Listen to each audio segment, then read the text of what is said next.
Video చూస్తున్న వాళ్ళు ముందుగా ఈ వీడియోకి లైక్ చేయండి, ఎందుకంటే వీడియో చూస్తున్నారు గానీ ఎవరూ లైక్ చేయట్లేదు. అలాగే ఇలాంటి మరిన్ని డ్రామా వీడియోలు మీకు రోజూ కావాలంటే మన ఛానల్ సబ్స్క్రైబ్ చేసుకోండి. పింకీ తన మీద వచ్చిన మార్పింగ్ వీడియో గమనిస్తూ ఉంటుంది. ఇంతలో స్టీవ్ అక్కడికి వచ్చే వారం యానిమల్ వెల్ఫేర్ ప్రోగ్రాం ఉంది, మన ఇద్దరం కలిసి వెళ్దామని ఇన్విటేషన్ ఇస్తాడు. అప్పుడు పింకీ ఈ ఫేక్ వీడియో చూపిస్తూ, ఎవరో కావాలనే ఇలా మార్ఫింగ్ వీడియో తయారు చేశారని, అయితే నా అన్నయ్య ఫేమస్ హ్యాకర్ అని, ఈ వీడియో పెట్టినవాడి వివరాలు సేకరించమని అతనికి చెప్పా అని అంటుంది.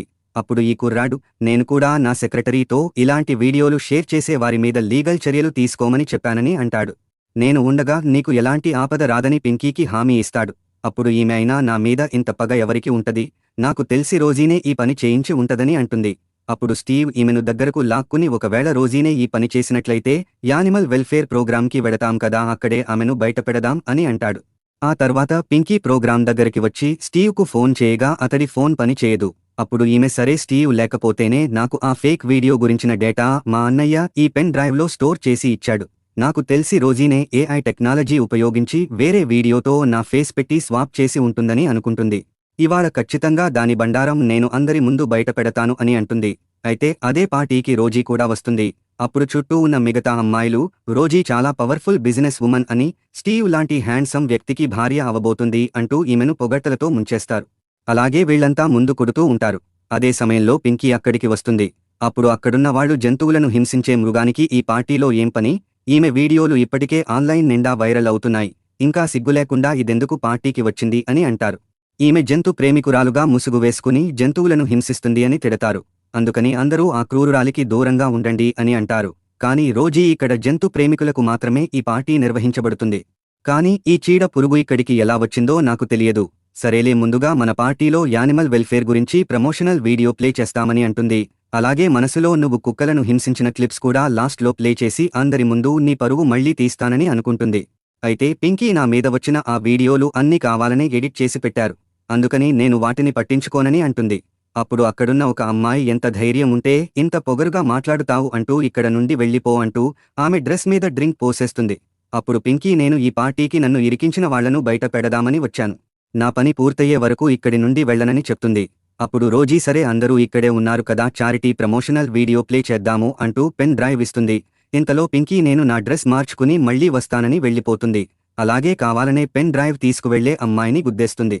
అప్పుడు ఆ అమ్మాయి చేతిలోని రోజీ ఇచ్చిన పెన్ డ్రైవ్ కింద పడగా పింకీ కావాలనే ఆ పెన్ డ్రైవ్ దాచేసి తన అన్నయ్య ఇచ్చిన పెన్ డ్రైవ్ ఈ అమ్మాయికి ఇస్తుంది. అలాగే పింకీ వెళ్లిపోతూ అసలైన ఆట ఇప్పుడే మొదలవుతుందని అంటుంది. ఆ తరువాత ఆ అమ్మాయి పెన్ డ్రైవ్ పెట్టి వీడియో ప్లే చేయడానికి సిద్ధమైందని రోజీకి చెప్తుంది. అప్పుడు రోజీ, మా కుటుంబ బిజినెస్ ఎప్పటినుండో ఇలాంటి చారిటీ కార్యక్రమాలు చేపడుతుంది. ఇప్పుడు ఈ పార్టీకి ముఖ్య ఉద్దేశం చిన్న చిన్న ప్రాణులను రక్షించడమే అని చెప్తుంది. అలాగే మీకోసం ఒక మంచి ప్రమోషనల్ వీడియో రెడీ చేశామని ప్లే చేస్తుంది. కానీ ఆ వీడియో చూస్తున్న ఆడియన్స్ రియాక్షన్ మారిపోతుంది. ఎందుకంటే ఆ వీడియోలో రోజీ కుక్కలను కొడుతూ ఉంటుంది. అప్పుడు చూస్తున్నవారు, అదేంటి కుక్కలను హింసించింది రోజీనా, మరి ఎందుకు పింకీ అన్నట్లు వార్తల్లో వేశారని అంటారు. అలాగే ఇలాంటి మోసగత్తెను అసలు వదలకూడదని తిడుతూ ఉంటారు. అప్పుడు రోజీ, ఈ వీడియో ఎవరు ప్లే చేశారు, ముందు దాన్ని ఆపండి అంటూ అరుస్తూ ఉంటుంది. కానీ వీడియో పెట్టిన అమ్మాయి ఇది ఆగట్లేదని అంటుంది. అప్పుడు పింకీ మనసులో, రోజీ నా మీద తప్పుడు ప్రచారం చేపించింది, ఇప్పుడు నేను తన అసలు రూపాన్ని తన లాగానే అందరి ముందు బయటపెట్టానని అనుకుంటుంది. అలాగే వీళ్ళందరితో ఇప్పుడు అసలైన నిజం బయటపడింది కదా, జంతువులను హింసించేది ఎవరో మీకు అర్థమైంది కదా అని అంటుంది. కానీ రోజీ మాత్రం, నువ్వు కావాలనే నా ఫేస్ పెట్టి ఇలా ఫేక్ వీడియో ఎడిట్ చేశావు అంటూ పింకీ మీద నింద మోపుతుంది. అప్పుడు పింకీ, సరే మనం ఈ వీడియోని పోలీసులకు హ్యాండ్ ఓవర్ చేద్దాం, వాళ్ళు ఇంట్రాగేషన్ చేస్తే ఇది నిజమైన వీడియోనా లేక ఎడిటింగ్ అనేది వాళ్లే చెప్తారు కదా అని అంటుంది. అప్పుడు అక్కడ ఉన్నవారు, అవును నిజంగానే ఈ వీడియో పోలీసులకు ఇవ్వాలని అంటారు. కానీ రోజీ చాడీలు చెప్పడం ఇంకా ఆపండి, మీ వల్ల నా కుటుంబ పరువు పోయేలా ఉంది, ఆగు నీ పని చెప్తానంటూ పింకీని కొట్టడానికి వస్తుంది. అప్పుడు స్టీవ్ అక్కడికి వచ్చి ఈమె చేతిని పట్టుకుని ఒక్కసారిగా వెనక్కి లాగేస్తాడు. అయితే రోజీ, స్టీవ్ నువ్వు కూడా దాని మాటలు నమ్ముతున్నావా, అది పెద్ద కుట్రల అమ్మాయి అని అంటుంది. ఇది కావాలనే నా వీడియోలను కుక్కలను హింసిస్తున్నట్లుగా ఎడిట్ చేసింది, ఎందుకంటే ఇది నా పేరు చెడగొట్టి నా స్థానంలో మీ ఇంటికి కోడలిగా రావచ్చు అని ప్లాన్ చేసింది అని చెప్తుంది. ఇది విని పింకీ నవ్వుతూ ఉంటుంది. అప్పుడు రోజీకి కోపం వచ్చి, నువ్వు ఎందుకు నవ్వుతున్నావ్, అయినా ఆ వీడియోలో నేనే ఉన్నదని గ్యారంటీ ఏమిటని అంటుంది. అప్పుడు పింకీ, నా దగ్గర అది నువ్వే అని ఆధారం ఉంది, ఆ వీడియోలో నీ చేతిపై పుట్టుమచ్చ ఉంది, అలాగే ఇప్పుడు నీకు కూడా వీడియోలో ఉన్నట్లే పుట్టుమచ్చ ఉంది కదా అని అంటుంది. అలాగే నువ్వు ఎందుకు కంగారు పడుతున్నావు, నువ్వు కాదని కవర్ చేస్తూ చెబుతున్నావు, డబ్బు ఉంది కదా అంటూ ఇలా ప్రవర్తించడానికి సిగ్గు ఉండాలి అంటూ తిడుతుంది. అప్పుడు అక్కడ ఉన్నవారు పుట్టుమచ్చ అంత క్లియర్గా కనబడుతుంటే ఇది ఫేక్ ఎందుకు అవుతుంది, ఇది ఖచ్చితంగా రోజీ చేసిన పనే అని అంటారు. అయితే అక్కడే ఉన్న స్టీవ్ మీ అందరికీ మరొక విషయం చెప్పాలి. నేను నా అసిస్టెంట్ ద్వారా పింకీ మీద వచ్చిన వీడియో అలాగే ట్రోల్స్ ఎక్కడి నుండి వచ్చాయని ఇంటరాగేషన్ చేయించాను. అయితే ఆ ఇంట్రాగేషన్లో అవన్నీ రోజీ కంపెనీకి చెందిన ఐపీ అడ్రస్ ద్వారా ఆన్లైన్లో వచ్చాయని చెప్తాడు.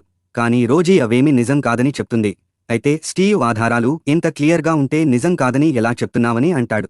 అప్పుడు రోజీ సరే మీ అందరూ చెప్పినట్లుగానే పింకీ నిజంగా జంతువులను హింసించలేదని అంటుంది.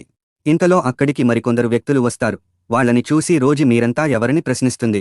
అప్పుడు స్టీవ్ వీళ్లంతా పింకీ కంపెనీలో తమ కుక్కలను ట్రైనింగ్ చేయించిన వాళ్ళు. వీళ్లు పింకీను ఆమె వ్యక్తిత్వాన్ని అలాగే కుక్కలపై ఆమెకు ఉన్న ప్రేమను దగ్గరుండి చూశారు అని చెప్తాడు. అలాగే పింకీతో నేను వీళ్లందరి ఇంటికి వెళ్లి నీకు జరిగిన అన్యాయం చెప్పి ఇక్కడకు తీసుకుని వచ్చాను, అందుకే రావడం నాకు కొంచెం లేట్ అయింది అని అంటాడు. అప్పుడు వాళ్లలో ఒక అమ్మాయి నా కుక్క ఒకప్పుడు చాలా మొండిగా మాట వినకుండా ఉండేది, కానీ పింకీ ట్రైనింగ్ తర్వాత అది ఇప్పటికీ అందరితో మంచిగా ప్రవర్తిస్తుందని చెప్తుంది. ఆ తర్వాత అక్కడ ఉన్న వారంతా ఒకరి తర్వాత ఒకరు పింకీ కుక్కలతో ప్రవర్తించే విధానాన్ని మంచిగా చెప్తూ ఉంటారు. కానీ రోజీ వీళ్ల ఎవరి మాటలు నమ్మకండి, వీళ్లంతా ఆ పింకీకు అమ్ముడు పోయారని అంటుంది. అప్పుడు ఆ చారిటీ చైర్మన్ వచ్చి నేను కూడా అమ్ముడు అయిపోయానా అని అంటాడు. అలాగే రోజీను తిడుతూ పింకీ కుక్కలకు చేసే సేవలు నేను 10 సంవత్సరాలుగా చూస్తున్నా, అలాంటి పింకీని నిందిస్తున్నావా అని అంటాడు. అప్పుడు అక్కడున్న వారంతా రోజీదే తప్పు అన్నట్లు తిడుతూ ఉంటారు. ఇంతలో స్టీవ్ పింకీ చేతిని పట్టుకుని మీ అందరికీ ఒక నిజం చెప్పాలి, నిజానికి పింకీ మీద కావాలనే రోజీ ఇలా కుట్ర చేసింది. రోజీతో నా పెళ్లి ప్రకటన కూడా ఒక జోక్లా ఉంది, ఎందుకంటే మా ఇద్దరికీ మధ్య ఎలాంటి ఫీలింగ్స్ లేవు, ఎందుకంటే నేను పింకీను గాఢంగా ప్రేమిస్తున్నాను అని చెప్తాడు. కానీ రోజీ స్టీవ్ నువ్వు ఎందుకిలా చేస్తున్నావ్, మన ఇద్దరి కుటుంబాలు మన పెళ్లికి ఒప్పుకున్నాయి కదా అని అంటుంది. అప్పుడు స్టీవ్ వాళ్ళు కేవలం బిజినెస్ పెంచుకోవడానికి ఒప్పుకున్నారు, కానీ నా అంగీకారం ఎవరూ అడగలేదని అంటాడు. అలాగే ఇక్కడున్న మీడియా మిత్రుల సమక్షంగా చెప్తున్నా నేను రోజీతో నా పెళ్లి క్యాన్సిల్ చేస్తున్నా అని అంటాడు. అలాగే ఈ జన్మకి నేను పింకీ భర్తను అని చెప్తాడు. అప్పుడు రోజీ ఈ పింకీ నా నుండి స్టీవ్ను దోచేసింది, నాకు దక్కనిది ఎవరికీ దక్కనివ్వను అని అనుకుంటుంది. అప్పుడు అందరూ వీరిద్దరి జంట చూడ ముచ్చటగా ఉందని పొగుడుతూ ఉంటారు. దీనితో వీళ్ళిద్దరూ సంతోషపడుతూ మనస్ఫూర్తిగా కౌగిలించుకుంటారు. ఆ తర్వాత రోజీ తన ముఖం కనపడకుండా కవర్ చేసుకుని బజార్లో వెళ్తూ ఉంటుంది. అప్పుడు స్థానికులు ఈమెను చూసి గుర్తుపట్టి ఈమె కుక్కలకు హాని చేసే రోజీ కదా అని అంటారు. అలాగే ఇలాంటి దానిని ఊరికే వదలకూడదు, దాని మొహం పగల కొట్టండి అంటూ అరుస్తారు. దీనితో రోజీ అక్కడ నుండి పారిపోతుంది. మరోపక్క రోజీ కంపెనీ వద్ద ఆందోళనకారులు జంతువులను హింసించే రోజీను అరెస్టు చేయాలని అలాగే ఆమె కంపెనీ సీజ్ చేయాలని గొడవలు చేస్తూ ఉంటారు.